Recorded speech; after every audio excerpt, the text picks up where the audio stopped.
Hello दोस्तों, मैं हूं जितेंद्र कुमार अग्रवाल और आप देख रहे हैं आपका अपना यूट्यूब चैनल कंपेरिजन भाई।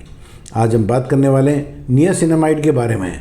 आपने देखा होगा अक्सर जितनी भी क्रीम्स या ब्यूटी प्रोडक्ट्स आप खरीदते हैं उसमें नियासिनामाइड का इस्तेमाल होता है। तो ये नियासिनामाइड होता क्या है और इसका इस्तेमाल इतने ज़्यादा तौर पे क्यों किया जाता है, इसके बारे में आज हम जानेंगे। क्या इसका कोई साइड इफ़ेक्ट भी है, इसके बारे में भी समझेंगे। नियासिनामाइड विटामिन B3 का एक रूप है जिसे निकोटिनामाइड भी कहा जाता है। ये त्वचा की रंगत, बनावट में सुधार लाने और छिद्रों और दाग धब्बों को कम करने की क्षमता के कारण इसका उपयोग अक्सर त्वचा की देखभाल में किया जाता है। नियासिनामाइड प्राकृतिक रूप से विभिन्न खाद्य पदार्थों में पाया जाता है, जिनमें मुर्गी, मछली, अंडे, मूंगफली और फोर्टिफाइड अनाज शामिल है। ये फोर्टिफाइड अनाज क्या होता है उसके बारे में भी समझते हैं। फोर्टिफाइड खाद्य पदार्थ वो हैं जिनमें अतिरिक्त पोषक तत्व जैसे विटामिन और खनिज मिलाए गए हैं जो भोजन में स्वाभाविक रूप से मौजूद नहीं होता है।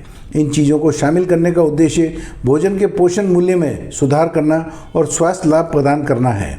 उदाहरण के लिए दूध को अक्सर विटामिन D से फोर्टिफाइड किया जाता है और फलों के रस में कैल्शियम मिलाया जा सकता है।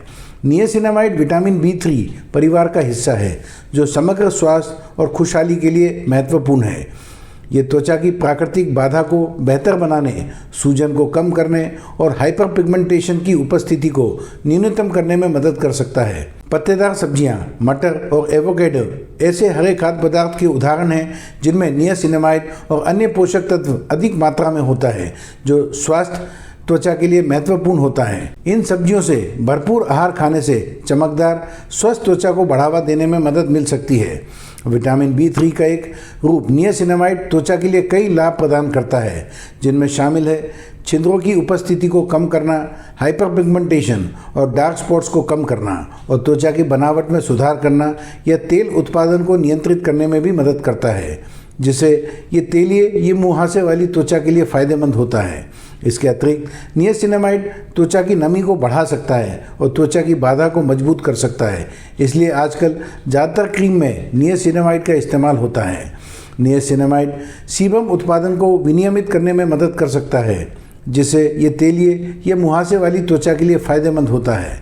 महीन रेखाओं और झुर्रियों की उपस्थिति को कम करके और त्वचा की दृढ़ता में सुधार करके नियासिनामाइड उम्र बढ़ने के लक्षणों से लड़ने में मदद कर सकता है।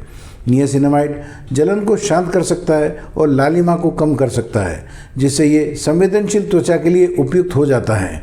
नियासिनामाइड त्वचा की सबसे ऊपरी परत में जलयोजन को बढ़ाने में मदद कर सकता है, जिससे त्वचा अधिक हाइड्रेटेड और कोमल दिखती है। त्वचा पर लगने पर नियासिनामाइड संभवतः सुरक्षित है।